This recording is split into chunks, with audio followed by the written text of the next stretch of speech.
Falando informações, terça-feira, você sabe, é dia de fatos da semana.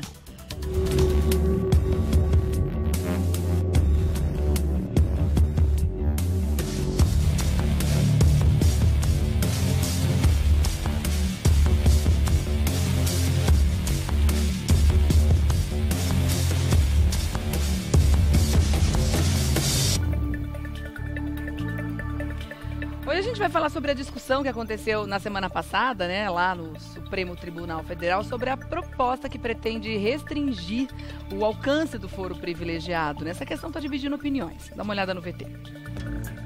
O Superior Tribunal de Justiça retomou o julgamento da questão do foro privilegiado, que começou a ser analisada em maio deste ano.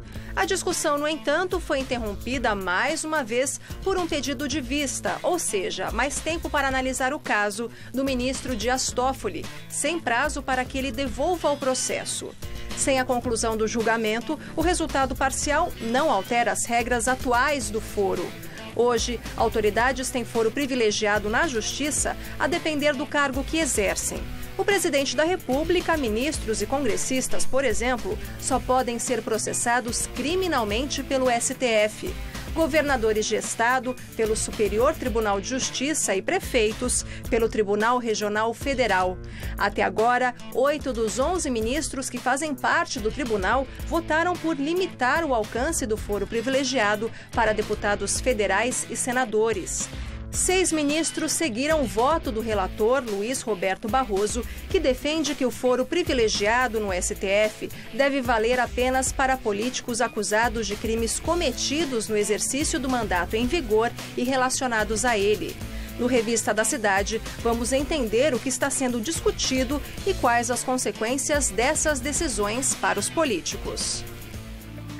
Falar sobre esse assunto sim com ele, que vai ajudar a gente a entender toda essa situação, esse imbróglio. Doutor Eduardo Leite, bem-vindo sempre. Bom dia. Bom dia, querido. Tudo bom?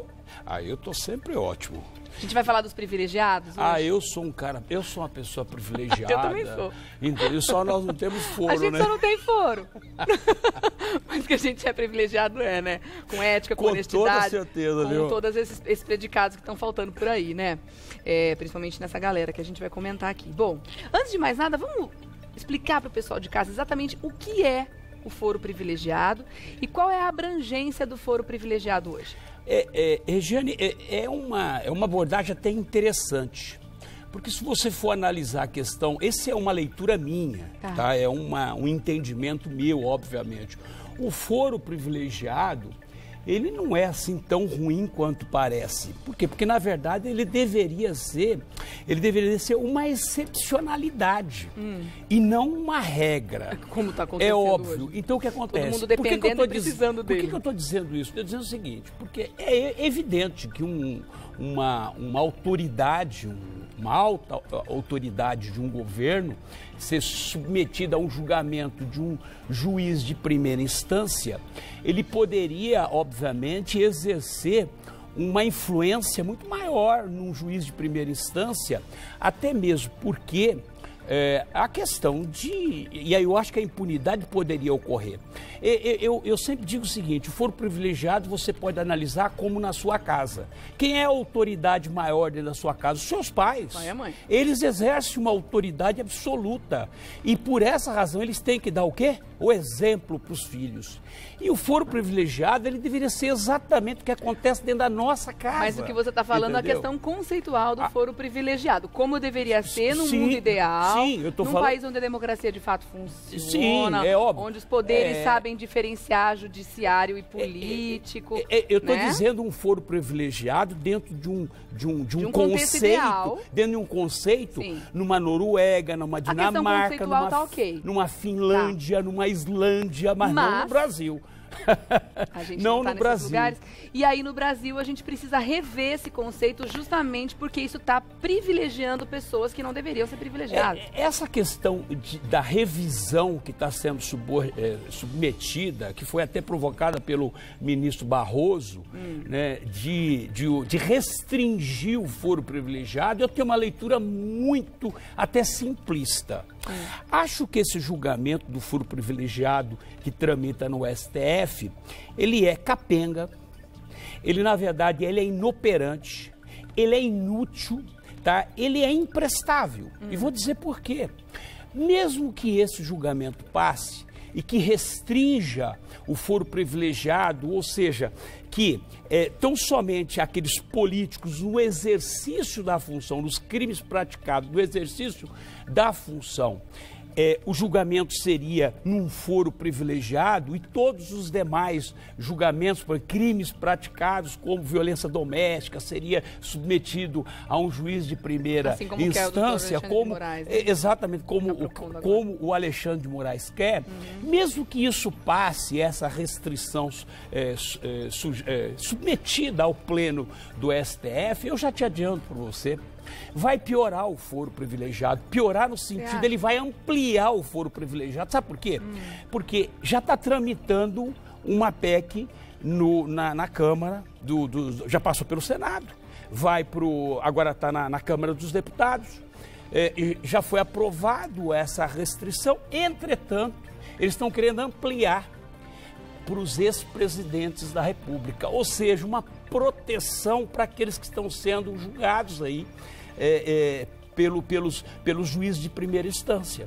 O que, obviamente, eu acho que o foro privilegiado ele pode efetivamente piorar dentro de uma nova, eu diria, de uma nova leitura na Porque hoje, quando aquele administrador público não tem mais aquele cargo, ele volta para vala comum, como a gente diz, que ele entra em qualquer instância de julgamento como qualquer cidadão comum. O grande problema que ocorre é o seguinte, é que, na verdade, o processo, ele sobe e desce o tempo todo. Então, por exemplo, a pessoa que está lá como vereador de um município qualquer, aí, de repente, ele acaba respondendo um processo que não deveria responder processo, como eu disse, o foro privilegiado, ele deveria ser uma excepcionalidade, não uma regra, né? Então, o que acontece? De repente, ele se elege para deputado federal. O que acontece? Aquele processo que está tramitando naquela instância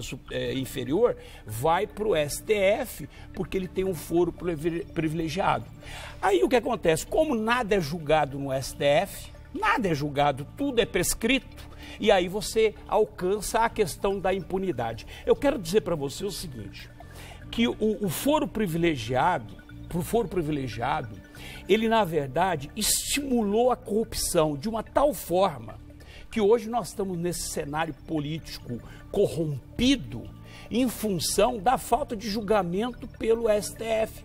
Porque o STF não tem estrutura para poder processar a quantidade de processos de crimes praticados por políticos. Mas isso também é uma forma de desafogar, então, e distribuir um pouco. Mas, por outro lado, dá medo da influência. Porque se já existe, não adianta a gente tampar o sol com a peneira, se já existe uma influência política fortíssima dentro do judiciário, nesse tipo de julgamento, na última instância, na mais alta corte do país, a gente pode temer por uma influência política ainda maior em instâncias menores, doutor?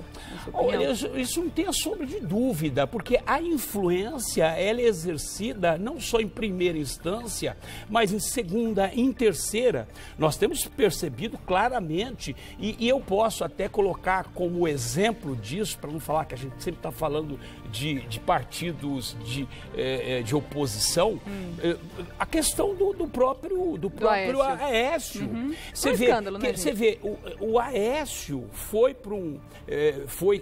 teve o seu mandato suspenso, teve a sua liberdade restrita por um ministro, né? E aí o que aconteceu? Isso foi submetido ao julgamento. Dos 11 ministros, 5 eram a favor de manter o Aécio suspenso e com as restrições. E 5 ministros foram a favor de que, na verdade, teria que ser submetido à apreciação do Senado, dos aquela amigos. Decisão judicial, que decisão judicial tem que ser cumprida e ela não pode ser cassada. E aí, o que acontece? A Carmen Lúcia, a presidente, que a gente sempre apostou muito, que nós apostamos, foi evidentemente um voto político e não foi um voto, foi um voto de contemplação, um voto para amenizar essa briga de poderes. Botaram no colo dela e ela não. E aí, qual foi o desdobramento dessa questão? Bateu lá no Rio de Janeiro. aonde 2 deputados estaduais foram presos e mais o presidente, deputado e presidente da Assembleia foi preso pelo Tribunal Regional Federal da 2ª Região do Rio de Janeiro. E o que aconteceu? Mandaram para a Assembleia Legislativa. O que eles fizeram? De portas fechadas, decidiram e revogaram tudo. Agora, o Tribunal Regional Federal do Rio de Janeiro deu um exemplo. Foi lá e mandou prender todo mundo de novo. Isso é exemplo. Todo mundo está criticando muito o estado do Rio de Janeiro, mas dos 27 estados, é o único estado que está botando ex-governadores na cadeia. É verdade. Entendeu? Então eu acho que, e aliás, eu acho que é um estado que provavelmente deve sair de uma situação de impunidade. A gente espera que dê a volta por cima, né? Impunidade e prestes a um governador também ser preso, esse atual governador. Que é então, a mesma coisa. Isso deveria acontecer em todos os estados. Todos os estados deveriam ter lá quem praticou crime de corrupção, não tinha que ter foro privilegiado, não. Tinha que estar, na verdade, respondendo o processo atrás das grades, que é onde é o que eu falo. Eu sempre digo o seguinte, e vou voltar a repetir isso quantas vezes for necessário. Crime de corrupção é latrocínio, é roubo seguido de morte, em massa. Mata pessoas em massa. É genocídio, entendeu? Né? E vou além disso. Todos esses corruptos, eu acho que existe um erro nos seus julgamentos. Porque todos eles cometeram crimes contra a nação. Por ser praticados crimes contra a nação, nós temos uma lei específica que pune as pessoas que roubam do patrimônio e eles, na verdade, respondem processo de corrupção.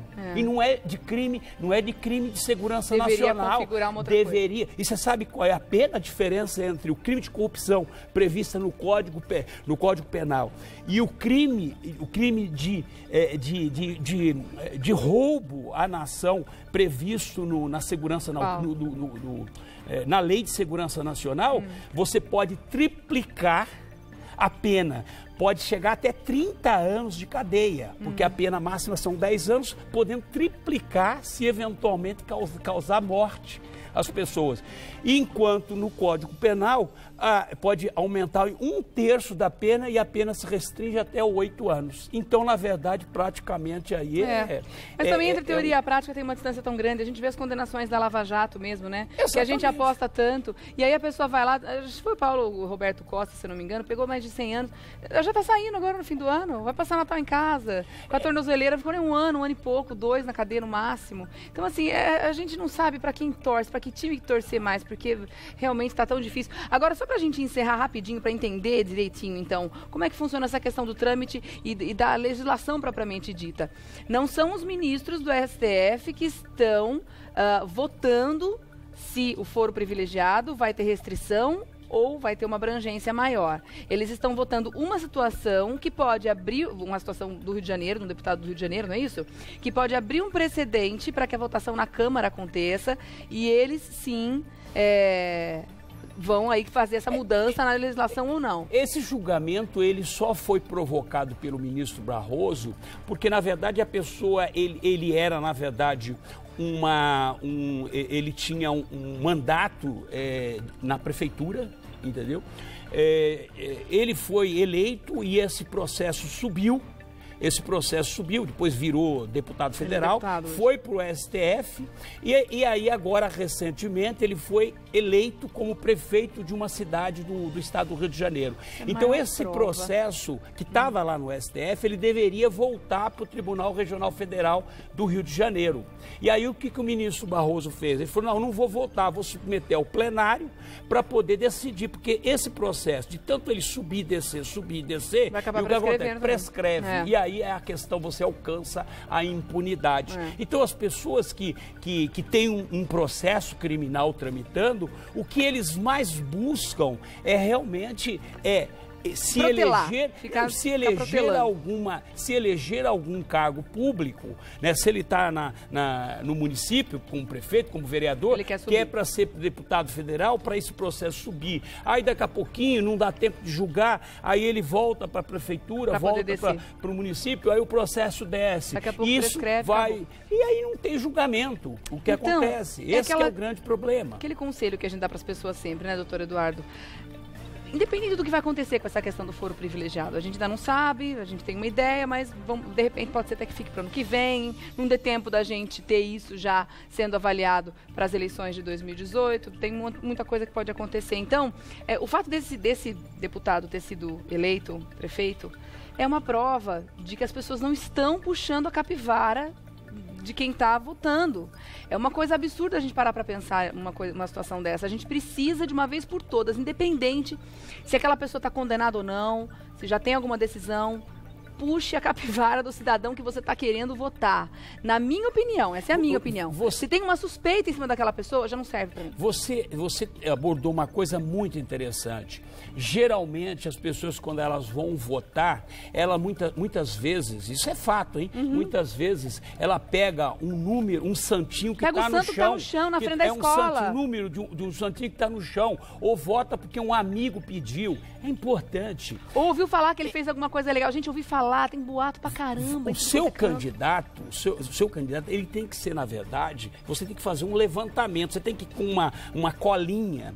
Ou seja, quem que eu vou votar? Fulano para presidente, para governador, para deputado federal, para senador, que são 2 senadores para o próximo ano, que nós vamos ter que votar. Enfim, o que você tem que fazer? Você tem que, na verdade, fazer o que você faz na sua casa, né? O que você faz no supermercado, você vai lá e vai verificar qual é o preço, qual é a marca, qual é a procedência. É isso que você tem que fazer numa eleição. Claro. É escolher bem. Quando você escolhe bem, você tem uma chance maior.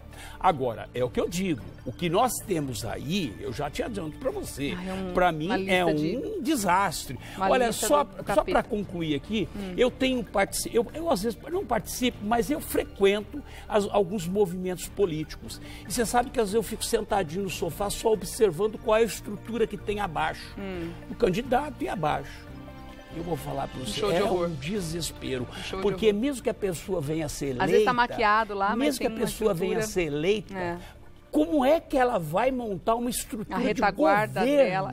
Entendeu? Esse que é o grande problema no Brasil. Isso a gente tem que aprender a analisar também. Exatamente. Bom, vamos continuar fazendo contato com o doutor Eduardo e claro que ele está mais que convidado para voltar e logo para a gente continuar falando sobre isso, porque a gente tem muito assunto sempre, né, doutor Eduardo? Sempre. Facebook.com/Eduardo César Leite. Siga, dá uma curtida lá no Face. Obrigada, meu querido. Uma ótima semana para você também, viu? Obrigado.